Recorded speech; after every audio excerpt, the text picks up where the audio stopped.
ఈరోజే గంగా సప్తమి.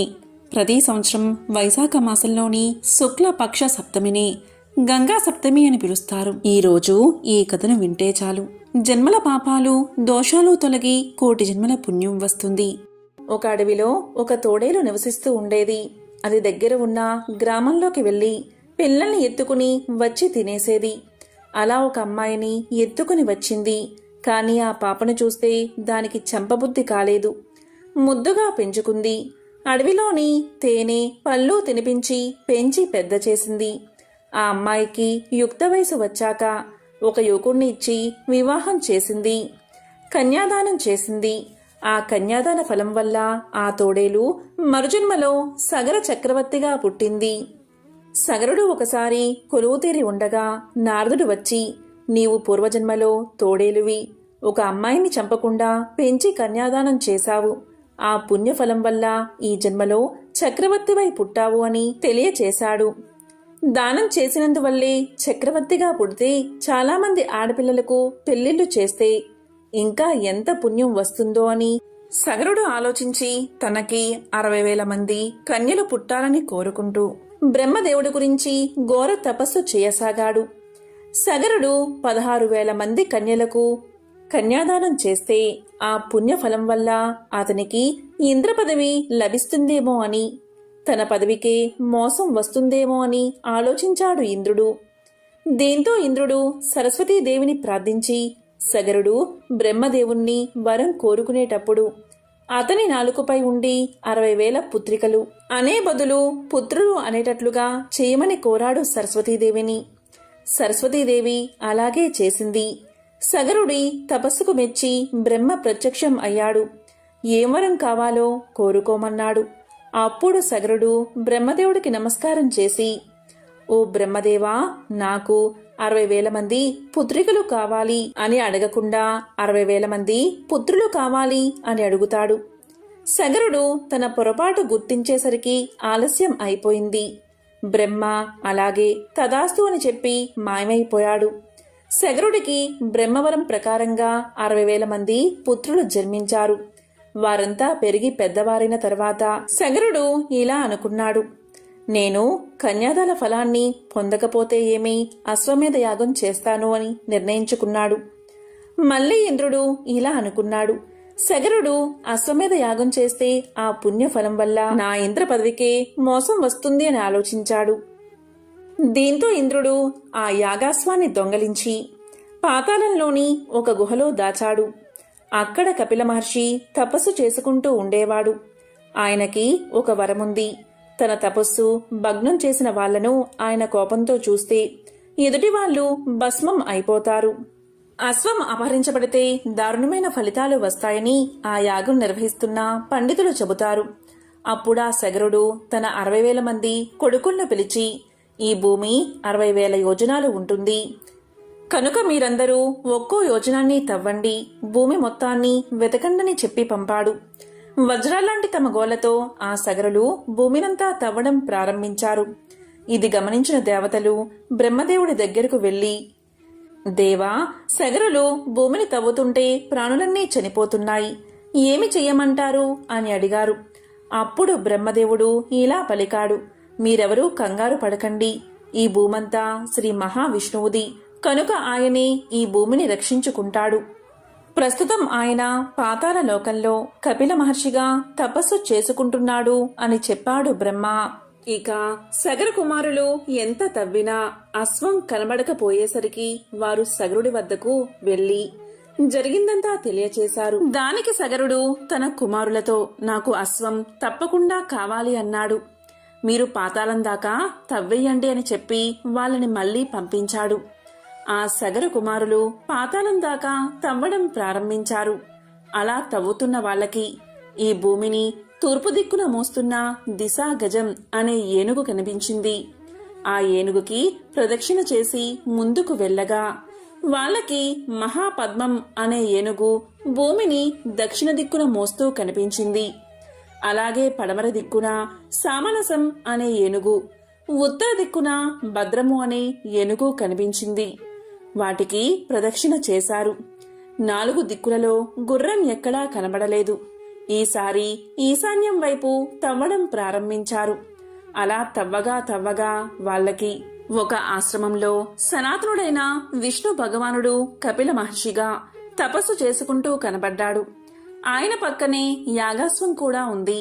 కాబట్టి ఈయనే మన గుర్రాన్ని దొంగలించాడని ఆ సగరులు భావించి ఆయన్ని కొట్టడానికి పరుగు తీశారు. వెంటనే ఆ కపిల మహర్షి ఒక హూంకారం చేసేసరికి ఆ 60,000 మంది సగరులు నేలమీద బూడిదై పడ్డారు. అసలు విషయం ఏంటి అంటే, సగర చక్రవర్తికి 2 భార్యలు. పెద్ద భార్యకు అసమంజసుడు అనే కుమారుడు జన్మించాడు. చిన్న భార్యకే ఈ 60,000 మంది కొడుకులు పుట్టారు. పెద్ద భార్య కొడుకైన అసమంజసుడికి అంశుమంతుడు అనే కొడుకు పుట్టాడు. అక్కడ పాతాళలోకంలో తన 60,000 మంది పుత్రులు బూడిద కుప్పలై పడి ఉన్నారు. యాగాశ్వం కోసం వెళ్లిన కొడుకులు ఎంతకూ తిరిగి రాకపోవడంతో మనవడైన అంశుమంతుణ్ణి పంపాడు సగరుడు. అంశుమంతుడు పాతాళంలో చితా భస్మపు గుట్టలను చూసి ఎంతో బాధపడ్డాడు. వారి ఆత్మలను ఊర్ధ్వలోకాలకు పంపాలని ఉదకం చిలకరించబోతుంటే అశరీరవాణి ఇలా పలికింది: అంశుమంతా, మామూలు జలంతో వారి ఆత్మలు ఊర్ధ్వలోకాలు చేరవు, పవిత్ర గంగాజలంతో మాత్రమే సద్గతి పొందుతాయి అంటూ పలికింది. దీంతో అంశుమంతుడు నిట్టూర్చి అక్కడ్నుంచి వెళ్లిపోయాడు. సగరుని తర్వాత అంశుమంతుడు రాజయ్యాడు. ఆ తరువాత దిలీపుడు రాజ్యాన్ని పాలించాడు. దిలీపుడు మరణించడంతో అతని కొడుకు భగీరథుడు పిన్న వయసులోనే రాజయ్యాడు. అప్పటి వరకు భస్మమైన రాజకుమారులకు సద్గతి కలగనేలేదు. చిన్నవాడైన భగీరథుడు తల్లి చెప్పగా విషయం తెలుసుకున్నాడు. పవిత్ర ఆకాశ గంగను భువికి తెస్తానని తల్లితో చెప్పాడు. రాజ్య పరిపాలనా బాధ్యతలను తన వంశజులకు అప్పగించి తాను సురగంగను భూకి తేవడానికి గాను 10,000 సంవత్సరాలు బ్రహ్మ గురించి ఘోర తపస్సు చేశాడు. అతని తపస్సుకు మెచ్చిన విరించి భగీరథునికి ప్రత్యక్షమయ్యాడు. పాతాళ లోకంలో ఉన్న తన పూర్వీకుల ప్రేతత్వం తొలగి అమరలోకం చేరేందుకు గాను అమరలోక వాసిని అయిన సురగంగను ఇలకు అనుమతించమని ప్రార్థించాడు భగీరథుడు. అందుకు సృష్టికర్త గంగా భూకేగే వరమిచ్చాడు. అందుకు సంతోషించిన భగీరథుడు గంగాదేవిని ప్రార్థన చేయగా సురగంగ ప్రత్యక్షమై బ్రహ్మదేవుడి సూచన మేరకు భూమి మీదకు రావడానికి సిద్ధమేనని, కాని తను ఆకాశం నుంచి కిందకు దూకేటప్పుడు కలిగే ఉధృతికి భూమి 2గా బద్దలవుతుందని చెప్పి తన్ని భరించగలిగే నాదుడెవరని అడిగి చిరునవ్వు నవ్వి అదృశ్యమైనది. అంతట భగీరథుడు మరలా బ్రహ్మ గురించి 10,000 సంవత్సరాలు ఘోర తపస్సు చేయగా అతని తపస్సుకు మెచ్చిన విధాత మరలా దర్శనమిచ్చి ఏం వరం కావాలి అని అడిగాడు. దానికి భగీరథుడు సురగంగను భరించగలిగే నాదుడెవరని ప్రశ్నించగా అందుకు విధాత ఇలా సమాధానం చెప్పాడు: ఈ 14 బోన భాండములలో సురగంగను భరించగలిగేవాడు ఒక్క పరమేశ్వరుడే. ఆమె అహాన్ని అదుపు చేయగలిగినవాడు ముక్కంటి ఒక్కడే అని సమాధానమిచ్చి అంతర్ధానమయ్యాడు. ఇక భగీరథుడు పట్టు విడవక ఇనుమడించిన దీక్షతో మరొక 10,000 సంవత్సరాలు పరమేశ్వరుడి గురించి ఘోర తపస్సు చేశాడు. భగీరథుని తపస్సుకు మెచ్చిన వాడై మహేశ్వరుడు దర్శనం ఇచ్చాడు. అతని ప్రార్థన మన్నించి గంగా తన తలపైకి దూకవచ్చని చెప్పాడు.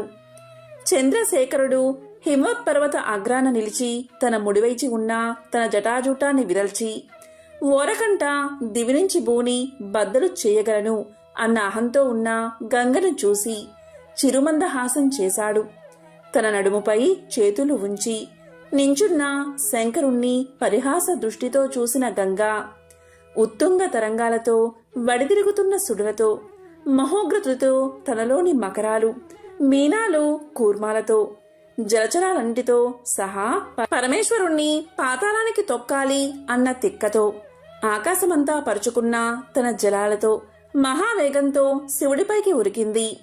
అంతట పరమేశ్వరుడు చాపిన తన జటలను చుట్టి ఇంతటి గంగను తన జటలలో బంధించి వేశాడు. గంగ ఆకాశం నుంచి పడుతూనే ఉంది. శివుని జటలో తిరుగుతూనే ఉంది. 1000 సంవత్సరాలు గడుస్తున్నాయి. కాని కనీసం ఒక్క చుక్క గంగాజలమైనా భూమిపై చిందలేదు. ఇంతటి తన శ్రమ తరువాత భువికి చేరిన గంగ శివుని జటలలో బందీ అవడం చూసిన భగీరథుడు గంగను విడిచి కరుణించమని మహేశ్వరుణ్ణి ప్రార్థించాడు. భక్తవరదుడైన భవుడు గంగను ఒక సన్నని పాయగా తన జటాజూటం నుంచి విడవగా గంగ భూమిని చేరింది. గంగను చూసి సంతోషించిన భగీరథుడు గంగను అనేక విధాలా స్తుతించాడు. ఇక గంగామాత భగీరథుడితో ఇలా పలికింది: నేను నీ వెంట వచ్చేటప్పుడు నీవు వెనక్కి తిరిగి చూడరాదు అన్న షరతును విధించింది. అంతటా మహా ఆనందంతో భగీరథుడు ముందుకు సాగాడు. గంగ అతన్ని అనుసరిస్తూ తన మార్గంలోని వాటిని తనలో కలుపుకుంటూ అంతకంతకు తన వేగాన్ని పరిమాణాన్ని విస్తరింపచేస్తూ భగీరథుని వెంట సాగింది. ఈ క్రమంలో తన మార్గంలో ఉన్న జహ్ను మహర్షి ఆశ్రమాన్ని తన ఉత్తుంగ తరంగాలతో ముంచెత్తింది. దీంతో జహ్ను మహర్షి కోపంతో తన ఆశ్రమాన్ని ధ్వంసం చేసిన గంగా నదిని తన యోగ శక్తితో ఔపాసన పట్టాడు. ఒక్కసారిగా తన్ని అనుసరిస్తున్న జలధారల గలగల సవడలు వినపడకపోయేసరికి వెనుతిరిగి చూసిన భగీరథుడు నిశ్చేష్టుడు అయ్యాడు. మహర్షి ద్వారా జరిగింది తెలుసుకున్న భగీరథుడు గంగని విడిచిపెట్టమని మహర్షిని పరిపరి విధాలా స్తుతించగా మహర్షి గంగను తన కుడి చెవి నుంచి విడిచిపెట్టాడు. జహ్ను మహర్షి నుంచి ఉద్భవించింది కాబట్టి గంగ జాహ్నవి అయ్యింది. గంగ భగీరథుణ్ణి అనుసరించి పాతాళ లోకం చేరి అతని పూర్వీకుల బూడిదలపై ప్రవహించి వారికి ఉత్తమ గతులను ప్రసాదించింది. గంగాదేవి పాతాళ లోకం చేరడం వల్ల పాతాళ గంగ అయినది. భగీరథుడు మహాజ్ఞాని, పరోపకారానికి పెట్టింది పేరు. దీక్షకు సహనానికి ప్రతిరూపం. ఎంత కష్టాన్నైనా లెక్క చేయకుండా అనుకున్నది సాధించేవారిని భగీరథంతో పోలుస్తారు. ఎవరైనా కఠోర పరిశ్రమ చేసి దేన్నైనా సాధిస్తే భగీరథ ప్రయత్నం చేశారని చెప్పుకుంటాం. కారణం, భగీరథుడు ఎంతో కష్టపడి దివి నుంచి గంగను భువికి తీసుకొచ్చాడు. పూర్వకాలంలో త్రేతాయుగంలో మధుర పట్టణంలో సోమశేఖరుడు అనే ఒక బ్రాహ్మణుడు ఉండేవాడు. అతను సకల శాస్త్రాలు చదివాడు, 4 వేదాలు నేర్చుకున్నాడు, వేదాంత విద్యా వివేకం సంపాదించాడు. అంతేకాదు అతను ఎల్లప్పుడూ సత్యాన్నే మాట్లాడతాడు. దయామయుడు. అతని భార్య పేరు విశాలాక్షి. ఈమె ఎంతో మంచి ప్రవర్తన కలిగి ఉండేది. శీలవతి, గుణవతి, మహాపతివ్రత. ఎల్లప్పుడూ భర్తనే దైవంగా భావించి పూజించేది. వారి దాంపత్యం చూసేవారికి కన్నుల పండుగగా ఉండేది. వీరు శ్రీ మహావిష్ణువును ఎంతో భక్తి శ్రద్ధలతో పూజించేవారు. ఇంటికి వచ్చిన అతిథి అభ్యాగతులకు చక్కగా సత్కారం చేసి భోజనం పెట్టి పంపేవారు. వారి గృహం భూలోక స్వర్గంలా ఉండేది. ఈ విధంగా వీరు ఆనందంగా కాలాన్ని గడుపుతూ ఉన్నారు. ఒకరోజు ఆ బ్రాహ్మణ దంపతులు మోక్షాన్ని పొందగోరి గంగాయాత్రకు పోవాలని నిర్ణయించుకుని అలా ప్రయాణమైపోయి అక్కడ కాశీ విశ్వేశ్వరుణ్ణి దర్శించుకుని కొన్ని రోజులు అక్కడ నివసించి పవిత్రమైన గంగా జలాన్ని తీసుకుని తిరుగు ప్రయాణాన్ని మొదలుపెట్టారు. ఆ దంపతులు తిరుగు ప్రయాణంలో వస్తూ ఉండగా మార్గ మధ్యలో వారికి ఒక పురుషుడు కనిపించాడు. అతను ఒక పశ్చిమ దేశస్థుడు. అతని పేరు రత్నాకరుడు. వ్యాపార నిమిత్తమై సరుకులను ఎడ్ల బండిపై ఎక్కించుకుని పోతున్నాడు.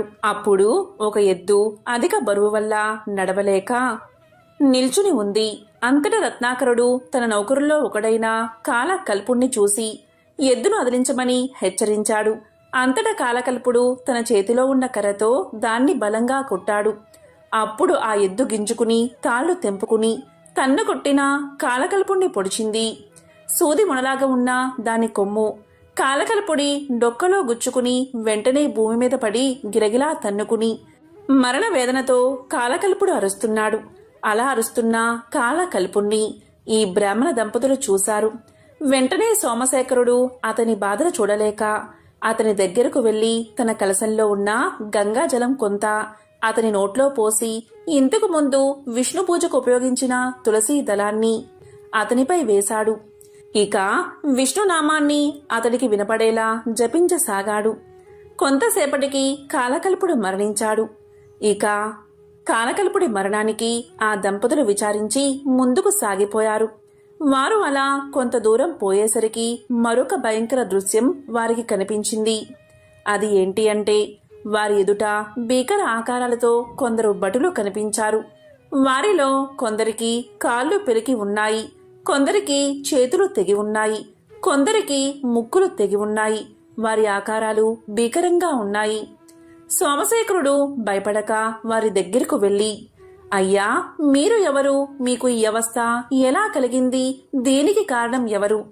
మీ చరిత్ర చెప్పండి అని కోరాడు. ఇక అందులో కొందరు బ్రాహ్మణుని చూసి ఇలా పలికారు, అయ్యా, మేము ఒకరి ప్రాణం తీయడానికి భూమి మీదకు వచ్చాం. అతను మహాపాపి, ఎన్నో పాపాలు చేశాడు. చివరకు నోరులేని ఒక ఎద్దును కర్రతో గట్టిగా కొట్టాడు. అతని పేరే కాలకల్పుడు. అతన్ని శిక్షించడానికి యమధర్మరాజు ఆజ్ఞను అనుసరించి అతన్ని తీసుకుపోతున్నాం. అలా తీసుకుపోతున్న మమ్మల్ని విష్ణుదూతలు అడ్డగించి అతన్ని మేమే తీసుకుపోతాము అని గర్జించారు. అంతట మేము వారితో ఇలా అన్నాము, ఓ విష్ణుదూతలారా, వీడు మహాపాపి, మేము ఇతన్ని వదిలిపెట్టం అని పలికాము. దానికి విష్ణుదూతలు, ఓ యమదూతలారా, వీడు ఏం పాపం చేశాడో చెప్పండి అని అడిగారు. దానికి మేము, వీడు చేసిన పాపాలు ఇవి అని చెప్పడానికి వీలుపడదు, కానీ వీడు అన్ని రకాల పాపాలు చేసిన మహాపాపి అని చెప్పాము. దానికి విష్ణుదూతలు ఇలా పలికారు, చేసి ఉండవచ్చు, కానీ ఇతన్ని మీరు ఎలా తీసుకుపోతారు అని అడిగారు. దానికి మేము, వీడు చేసిన పాపాలకి తగిన శిక్ష విధించడానికి మా ప్రభువు ఆజ్ఞ ప్రకారం తీసుకుని పోతున్నాము అని సమాధానం చెప్పాము. దానికి విష్ణుదూతలు, ఇతను ఒక్క పుణ్యకార్యమైనా చెయ్యలేదా అని అడిగారు. దానికి మేము చెయ్యలేదు అని సమాధానం చెప్పాం. దానికి విష్ణుదూతలు మాతో ఇలా అన్నారు, మీరు బాగా ఆలోచించండి. ఇతను చనిపోయే సమయంలో ఒక బ్రాహ్మణుడు ఇతని నోట్లో పవిత్రమైన గంగాజలం పోశాడు. తులసి దళాన్ని ఇతనిపై ఉంచాడు. అంతేకాదు, ఇతను వినేటట్లు శ్రీమన్నారాయణ్ణి ఉచ్చరించాడు. ఇదే అతను చేసుకున్న మిక్కిలి పుణ్యం. ఇంతకన్నా మించిన పుణ్యం మరేదీ లేదు. అందువల్ల మా ప్రభువైన విష్ణుమూర్తి ఇతన్ని విమానంపై ఎక్కించుకుని తీసుకురమ్మని మమ్మల్ని ఆజ్ఞాపించారు. అదిగో విమానం చూడండి, కాబట్టి మీరు ఇక పొండి అన్నారు. కానీ మేము వారితో ఇలా పలికాము, ఇంత మాత్రానికే ఇతన్ని విడుస్తామా? ఇతన్ని తీసుకురమ్మని మా ప్రభువైన యమధర్మరాజు ఆజ్ఞాపించాడు. ఆ మాటలను మేము అతిక్రమించలేము అన్నాము. దానికి విష్ణుదూతలు, సరే అయితే యుద్ధానికి సిద్ధం కండి. మిమ్మల్ని ఓడించి శ్రీ మహావిష్ణువు యొక్క ఆజ్ఞను నెరవేరుస్తాము అని చెప్పారు. ఆ విధంగా వారికి మాకు భీకర యుద్ధం జరిగింది. కాని వారందరూ మహాసూరులు. అందువల్ల మా అందరినీ క్షణాల్లో ఓడించి మమ్మల్ని అంగవైకుల్యుగా చేసి అతన్ని పుష్పక విమానంపై ఎక్కించుకుని వైకుంఠానికి తీసుకుపోయారు. వారి వల్ల ఇలా దెబ్బలు తిన్నామని, ఇలా జరిగిందని సోమశేఖరుడికి వివరించి తిరిగి వారి లోకాలకు వెళ్లిపోయారు. వారు వెళ్లిపోయాక ఆ బ్రాహ్మణ దంపతులు ఇలా అనుకున్నారు, ఆహా, గంగాజలం ఎంత గొప్పది! ఒక మహాపాపిని పవిత్ర గంగాజలం పుణ్యాత్ముణ్ణి చేసింది కదా. ఎప్పుడో ఒకప్పుడు తాగినంత మాత్రానే సమస్త పాపాలు తొలగిపోతుంటే ఇంకా కలకాలం ఇక్కడే ఉండి గంగాస్నానాన్ని ఆచరించి గంగాజలాన్ని తాగుతూ ఉంటే ఇంకా ఎంతటి భాగ్యం కలుగుతుందో కదా అనుకుని ఇక అక్కడే స్థిర నివాసాన్ని ఏర్పాటు చేసుకుని నిత్యము గంగాస్నానం చేస్తూ కాశీ విశ్వేశ్వరుని పూజిస్తూ అతిథులను ఎప్పటిలాగే ఆదరిస్తూ మంచి జీవితాన్ని గడిపారు. చివరకు వారిద్దరూ మోక్షాన్ని పొందారు. కాబట్టి జన్మ అంటే ఆ బ్రాహ్మణ దంపతులు జీవించినట్లు జీవించాలి. గంగా స్నానం చేస్తూ గంగాజలాన్ని సేవించడం వల్ల సకల శుభాలు కలుగుతాయి. దానికి ఈ కథే ప్రత్యక్ష ఉదాహరణ. ఈ గంగా సప్తమికే నింబ సప్తమి అనే పేరు కూడా ఉంది. దేనికి కారణం, ఈరోజు వేప చెట్టుకి పూజ చేసి వేప చిగుళ్లను ప్రసాదంగా స్వీకరించే ఆచారం ఉంది. అందుకే ఈ రోజుకు నింబ సప్తమి అనే పేరు కూడా ఉంది. నింబ అంటే వేప చెట్టు. ఈరోజు ఎవరైనా సరే వేప చిగుళ్లను 2 లేదా 3 తింటే వారి శరీరంలోని సమస్త వ్యాధులు నయమవుతాయి. పూర్వం నుంచి ఇలా ఈరోజు తినడం ఆచారంగా ఉంది. ఇక ఈ గంగా సప్తమి రోజు గంగానదిలో స్నానం చెయ్యాలి. గంగానదికి పూజ చెయ్యాలి. ఈరోజు ఇలా చేస్తే మహాపుణ్యం లభిస్తుంది. గంగా సప్తమి రోజు మీ ఇంట్లోనే ఇలా స్నానం చేస్తే జన్మల పాపాలు పటాపంచలు అవుతాయి. అష్టదరిద్రాలు, పాపాలు, దోషాలు తొలగి మీ శరీరంలోని వ్యాధులన్నీ పోయి ఆరోగ్యవంతులు అవుతారు. ఈ గంగా సప్తమి రోజు మీరు ఉదయం సాయంత్రం స్నానం చేసే ముందు 2 వేప చిగుళ్ళు తిని గుప్పెడు వేపాకులు స్నానం చేసే నీటిలో వేసుకుని 1 చెంబుడు నీటిని చేత్తో పట్టుకుని గంగా గంగా గంగా అని 3 సార్లు మనసులో జపించుకుని ఆ నీటిని తల మీద పోసుకోవాలి. ఎప్పుడైతే 3 సార్లు గంగా గంగా గంగా అని జపిస్తారు ఆ నీరు గంగాజలంగా మారిపోతుంది. ఆ నీరు పాపాలను ప్రక్షాళన చేస్తుంది. మన శరీరంలోని వ్యాధులన్నీ నశిస్తాయి. జన్మల పాపాలు, దరిద్రం, దోషాలు ఆ నీటి ద్వారా తుడిచిపెట్టుకుపోతాయి. అదేవిధంగా ఈరోజు గంగా స్తోత్రం చదువుతూ స్నానం చేసినా లేకపోతే గంగాజలంతో స్నానం చేస్తూ స్తోత్రం చదివినా మీ జీవితంలో అంతా మంచే జరుగుతుంది. దీర్ఘకాలిక రోగాలు తొలగిపోతాయి. ఈరోజు ఇత్తడి చెంబులో నీరు నింపి ఆ ఇత్తడి చెంబుని ఒక సద్బ్రాహ్మణుడికి దానంగా ఇస్తే అఖండమైన శ్రేయస్సు కలుగుతుంది. సకల శుభాలు కలుగుతాయి.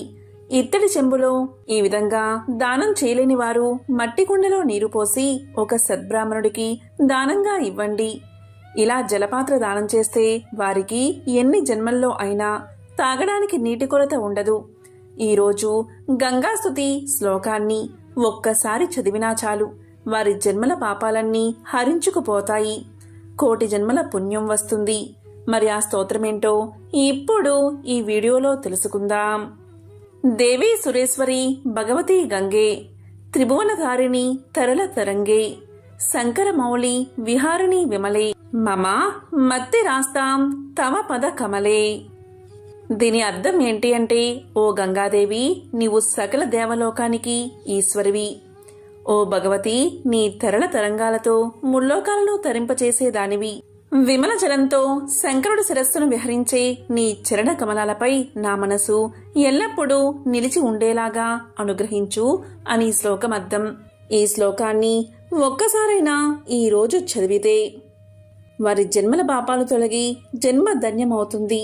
ఆ గంగామాత శివపార్వతుల అనుగ్రహం కలిగి భోగభాగ్యాలతో జీవిస్తారు. మహాభారత అరణ్య పర్వంలో పాండవులు అరణ్యవాసంలో ఉన్నప్పుడు ఒక బ్రాహ్మణుడు పాండవుల వద్దకు వచ్చి ఇలా పలికాడు. చాలా కంగారు పడుతూ వచ్చి తాను అగ్నిని మదించే అరణి ఒక చెట్టు కొమ్మలో దాచరని, అప్పుడే వచ్చిన ఒక దుప్పి ఆ కొమ్మను రాజుకోనందున అరణి దాని కొమ్ముల్లో చిక్కుకుందని, ఆ తరువాత దుప్పి పారిపోతే దానితో పాటే తన అరణి కూడా దాని కొమ్ముల్లో చిక్కుకుపోవడం వల్ల దానితో పాటే పోయిందని, అది ఒక అరణ్యంలోకి ప్రవేశించి తనకు కనిపించకుండా పోయిందని, ఆ అరణి లేకపోతే తాను నిత్యము చేసే అగ్నిహోత్రాది కార్యాలను చెయ్యలేనని, కనుక తనకు తన అరణిని వెతికి తెచ్చి ఇప్పించాలని ప్రార్థించాడు బ్రాహ్మణుడు. ఇక ధర్మరాజు తన తమ్ములతో కలిసి వాడి బాణాలు సంధిస్తూ బ్రాహ్మణుడు చెప్పినా దిక్కువైపు దుప్పిని వెతకడానికి బయలుదేరాడు. ఎన్ని బాణాలు వారు వేసినా ఒక్కటి దానికి తగిలిన జాడ కనిపించలేదు. అది అదృశ్యమైందని వారు భావించారు. తమ ప్రయత్నం విఫలమైందని బాధపడుతూ అలసట చెందడం వల్ల ఒక మర్రి చెట్టు నీడలో విశ్రమించారు. అప్పుడు నకులుడు ధర్మరాజుతో ఇలా పలికాడు. ఆర్య, మీరు ఇంత ధర్మ తత్పరత కలవారు కదా, మన కష్టాలకు కారణం ఏమిటి అని ప్రశ్నించాడు. దానికి ధర్మరాజు నవ్వి, మన పూర్వజన్మ కర్మలే మన సుఖదుఖాలకు కారణమని పెద్దలు చెప్పారు అన్నాడు. అప్పుడు భీముడు కల్పించుకుని ఆ రోజు పాంచాలిని నిండు కొలువులోకి ఈడ్చుకుని వచ్చినప్పుడే కౌరవులందరినీ నేను చంపేసి ఉండాల్సింది, అలా చేయకపోవడం వల్లే మనకి కష్టాలు అన్నాడు. అర్జునుడు భీముడి కోపానికి వత్తాసు పలుకుతూ అహంకారం ఆవహించి సూత కుమారుడైన కర్ణుడు ఆ రోజు పలికిన కారు కూతల్ని విని పెరిగి పందిలాగా నేను ఊరుకోబట్టే ఈ బాధలు కష్టాలు అన్నాడు. ఇక సహదేవుడు ఇలా అన్నాడు. దుష్ట ద్యూతాన్ని మనతో ఆడించిన మాయావి శకుని నేను ఆ రోజే చంపి ఉండకపోవడమే మన కష్టాలకు కారణమన్నాడు. అన్నీ విన్న అజాత శత్రువు పాండవాగ్రేసరుడు ధర్మరాజు నకుడితో అన్నదమ్ములైన మనం అందరం బాగా దాహంతో బాధపడుతున్నాం.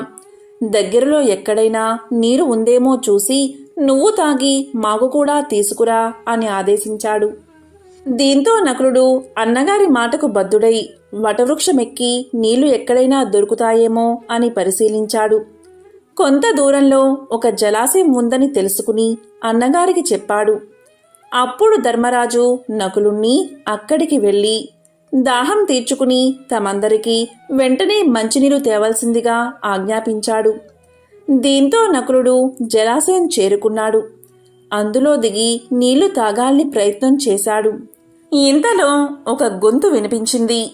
ఆ తడాకం తనదని, తాను అడిగే ప్రశ్నలకు సరైన జవాబులు చెబితేనే నీరు తాగనిస్తాను అంది ఆ గొంతు. నకులుడు ఆ మాటలు వినకుండా లోపలికి దిగి కొంచెం నీరు తాగాడు. వెంటనే స్పృహ కోల్పోయి నేలపై కూలబడ్డాడు. ఎంతసేపటికి నకులుడు రాకపోయేసరికి ధర్మరాజు సహదేవుణ్ణి పంపాడు. అతను వెళ్ళి నకులుడి స్థితి గమనించి నీళ్ళలోకి దిగాడు.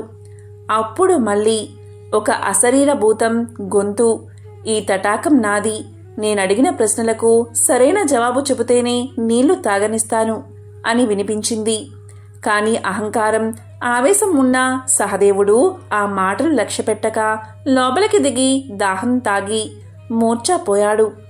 ఆ తరువాత అర్జున, భీములు కూడా వచ్చి అలాగే మూర్ఛపోయారు.